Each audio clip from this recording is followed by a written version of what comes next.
अब शुरू करते हैं फटाफट खबरों का सिलसिला। चित्तौड़गढ़ में एसीबी की टीम ने बड़ी कार्रवाई की है। एसीबी ने रोडवेज की महिला ट्रैफिक इंस्पेक्टर और एक कंडक्टर को 2500 की रिश्वत लेते हुए गिरफ्तार किया। बाड़मेर के समदड़ी इलाके के भाकरी रेलवे फाटक के पास बिजली की तार की चपेट में आने से स्कूटी सवार की जलकर मौत हो गई। सूचना मिलने पर मौके पर पहुंची पुलिस ने शव को कब्जे में लिया और शिनाख्त की। अलवर के भिवाड़ी में फैक्ट्री में रखे केमिकल में आग लग गई। कड़ी मशक्कत के बाद आग पर काबू पाया गया। कोटा के गोविंद नगर इलाके में 2 दिन पहले हुई हत्या की वारदात का पुलिस ने खुलासा कर दिया, जिसमें हत्यारा कोई और बल्कि पुलिस की गिरफ्त में आया रोहित नाम के इस कलयुगी बेटे ने ही अपने पिता को पत्थर पर पटक कर बेरहमी से हत्या कर दी थी। अलवर के अयोध्या धाम आश्रम पर अपराधियों ने हमला कर साधु के शिष्य आशु शुक्ला की हत्या कर दी। बताया जाता है कि अपराधियों ने बुजुर्ग साधु पुरुषोत्तम दास की आंखों में मिर्ची झोंक दी और आशु की हत्या कर दी। बारा के शाहबाद वन क्षेत्र में भूमाफिया ने अतिक्रमण करने से रोकने आए वन कर्मी पर ट्रैक्टर चढ़ा दिया। वन कर्मी की हालत गंभीर बनी हुई है, जिसका बारा जिला अस्पताल में इलाज जारी है। कोटा के रामगंज मंडी थाना पुलिस ने कार्रवाई करते हुए 3 बदमाशों को गिरफ्तार किया और उनके पास से चोरी की 2 मोटरसाइकिल भी बरामद की। अजमेर में पुलिस ने ब्यूटी पार्लर में नकबजनी की वारदात का 24 घंटे में खुलासा किया। पुलिस ने इस मामले में 2 आरोपियों को गिरफ्तार किया। भरतपुर जिले में अपराध घटने का नाम नहीं ले रहा। गुरुवार रात डीग इलाके में 4 अज्ञात लुटेरों ने कट्टे के दम पर लूट की वारदात को अंजाम दिया। पीड़ित विष्णु गुप्ता ने बताया कि वो घर पर सो रहा था, तभी दीवार फांदकर अज्ञात लुटेरे घर में घुसे और कट्टे के बल पर 80,000 की नकदी लूट ली। कोटा के डकनिया स्टेशन पर पटरी पार करते हुए एक युवक ट्रेन की चपेट में आ गया, जिससे युवक की मौके पर मौत हो गई। हादसे के बाद पूरे इलाके में सनसनी फैल गई। उदयपुर के सवीना इलाके में पुलिस की नाकाबंदी देखकर भाग रहे बाइक सवार युवक की ट्रक से कुचलकर मौत हो गई। हादसे के बाद नाराज लोगों ने पुलिस की कार्रवाई का विरोध किया। जैसलमेर में कोविड सेंटर के बाथरूम में गिरने से बुजुर्ग की मौत हो गई। बुजुर्ग का निजी अस्पताल के कोविड सेंटर में इलाज चल रहा था। पाली के सोजत में एक महिला का शव पाया गया। पुलिस ने मृतक महिला के पति पर ही हत्या करने का शक जताया। बीकानेर के कोलायत में चोरों ने घर से नकदी और जेवरात चुरा लिए। सुबह होने पर चोरी की घटना का पता चला। कोटा में चंद्रेसल गांव के नजदीक रेलवे ट्रैक के पास एक मगरमच्छ की ट्रेन की चपेट में आने से दर्दनाक मौत हो गई। ग्रामीण आज सुबह नदी की ओर गए तो इन्हें इस घटना का पता चला।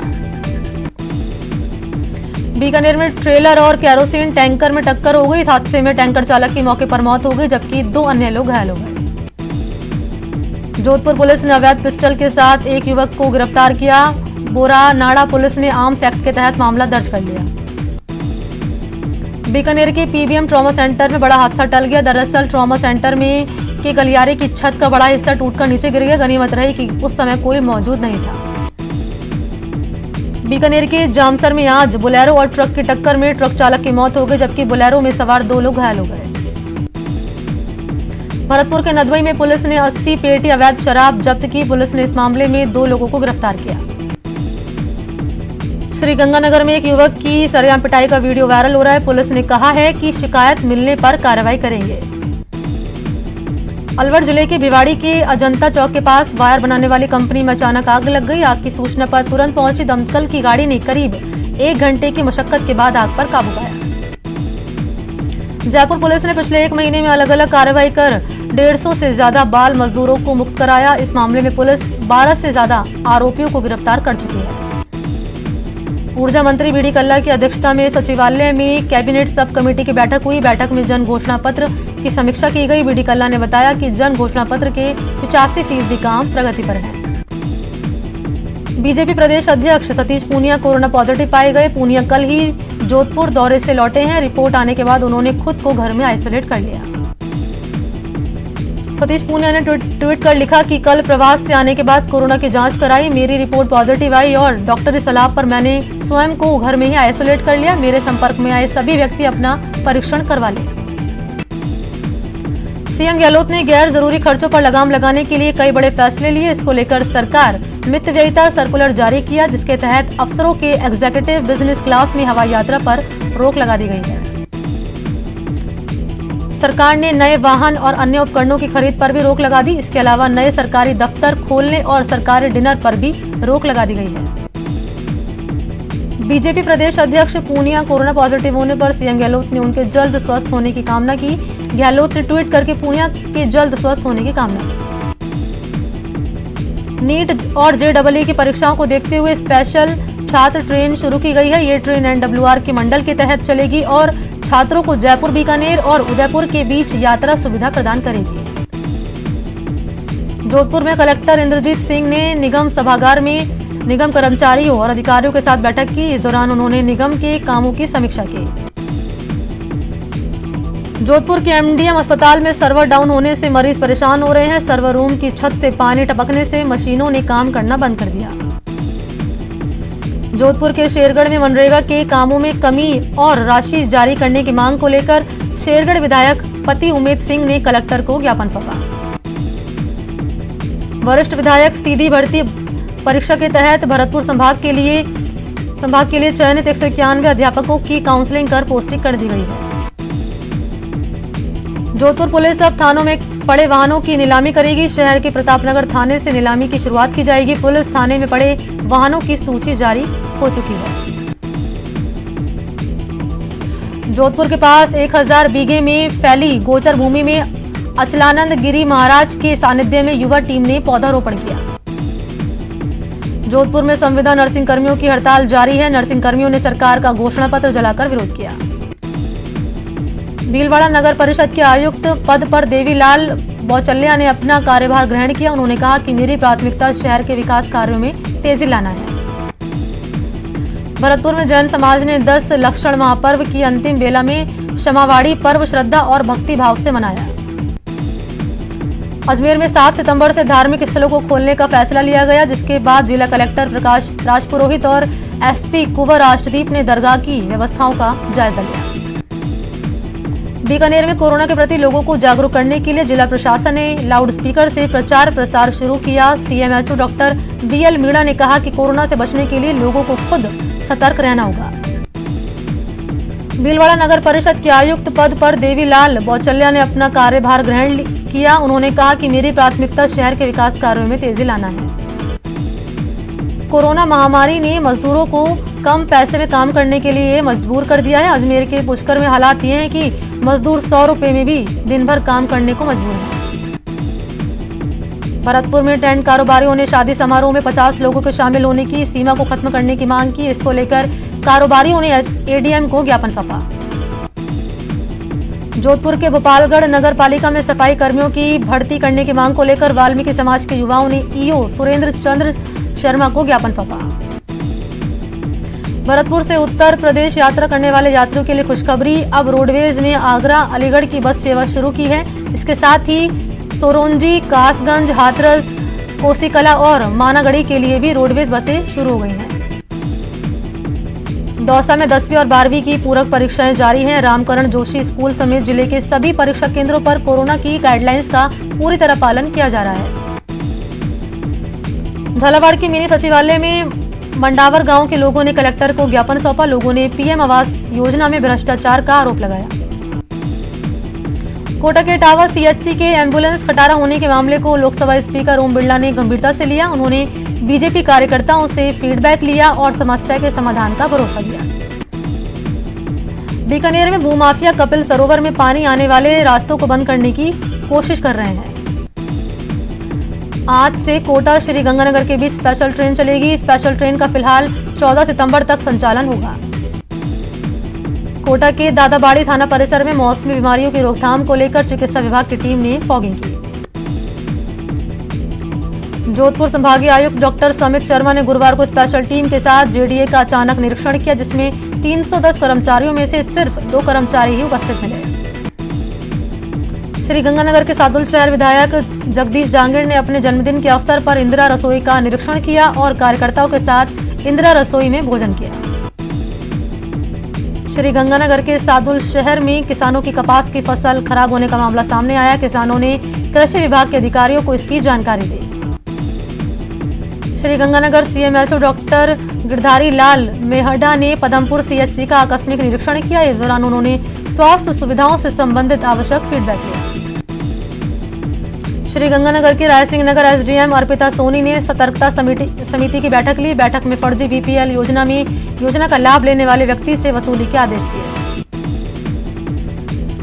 बीकानेर रेलवे स्टेशन पर गुरुवार को मॉक ड्रिल की गई, जिसमें स्टेशन पर विस्फोटक सामग्री होने की सूचना मिली थी। श्रीगंगानगर के सादुल शहर पंचायत समिति सभागार में एसडीएम की ओर से ब्लॉक स्तरीय जनसुनवाई का आयोजन हुआ। जनसुनवाई में 12 मामलों का निस्तारण हुआ। भरतपुर में श्राद्ध पक्ष शुरू होने के साथ ही सब्जियों के दाम भी आसमान छूने लगे हैं। सब्जियों के बढ़ते दामों ने रसोई का बजट बिगाड़ दिया है। देश में कोरोना की रफ्तार बेकाबू हो रही है। पिछले 24 घंटे में देश भर में कोरोना ने नया रिकॉर्ड बनाया और 84,156 नए केस सामने आए। इसके साथ ही मरीज का आंकड़ा 29,33,000 के पार पहुंच गया। कोरोना से पिछले 24 घंटे में 1,083 लोगों की मौत हो गई। इस तरह बीमारी से अब तक 68,569 लोगों की जान जा चुकी है।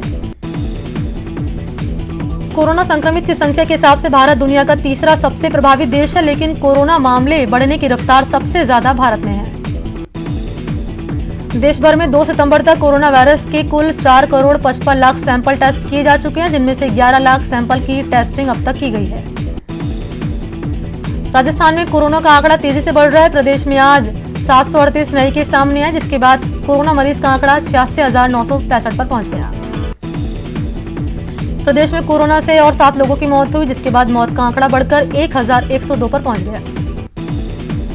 इलाज के बाद प्रदेश में 70,189 लोग डिस्चार्ज हो गए। फिलहाल प्रदेश में 14,614 एक्टिव केस हैं।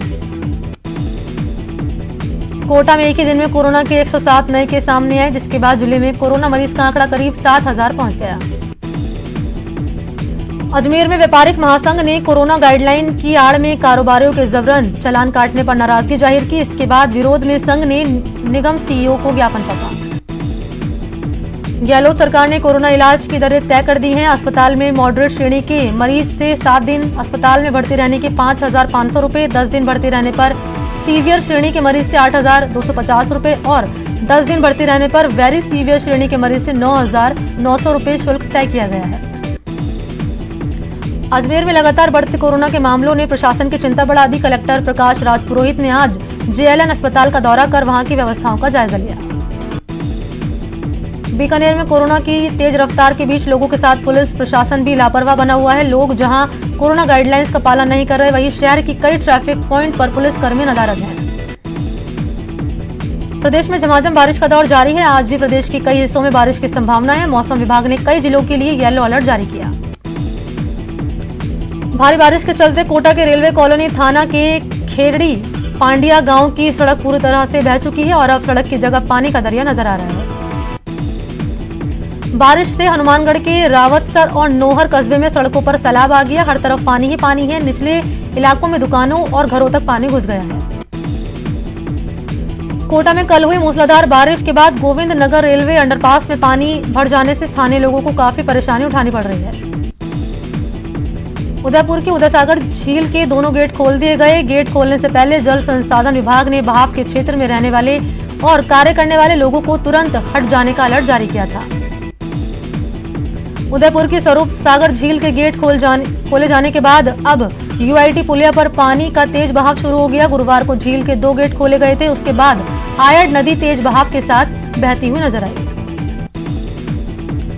उदयपुर की फतेह सागर झील अब लबालब होने को है। 13 फीट भराव क्षमता वाली इस झील में 12.5 फीट पानी नजर आ गया। अब शहरवासी झील के बारे में पल पल का अपडेट ले रहे हैं। अजमेर में पिछले एक हफ्ते के दौरान हुई बारिश से जिले के कई छोटे बड़े जलाशयों में पानी की अच्छी आवक हुई। शहर की आना सागर झील भी अब लबालब हो गई है। तीर्थ नगरी पुष्कर में रिमझिम बारिश से मौसम सुहावना हो गया। हालांकि तेज बारिश के अभाव में सरोवर का जल स्तर अभी भी भराव क्षमता से करीब 10 फीट नीचे है। भरतपुर के कामा उपखंड के कई गांवों में भारी बारिश से बाढ़ के हालात बने हुए हैं। खेतों में पानी लगने के चलते फसलें भी नष्ट होने के कगार पर हैं। उदयपुर में मूसलाधार बारिश से सड़कों पर पानी भर गया, जिससे वाहन चालकों को दिक्कतों का सामना करना पड़ा। जोधपुर शहर समेत जिले के कई गांवों में पिछले एक हफ्ते से लगातार रिमझिम बारिश का दौर जारी है। ग्रामीण इलाकों में हुई बारिश से किसानों के चेहरों पर एक बार फिर से खुशी दिखाई दी। यहां रुकते हैं ब्रेक के लिए, जल्द हाजिर होते हैं।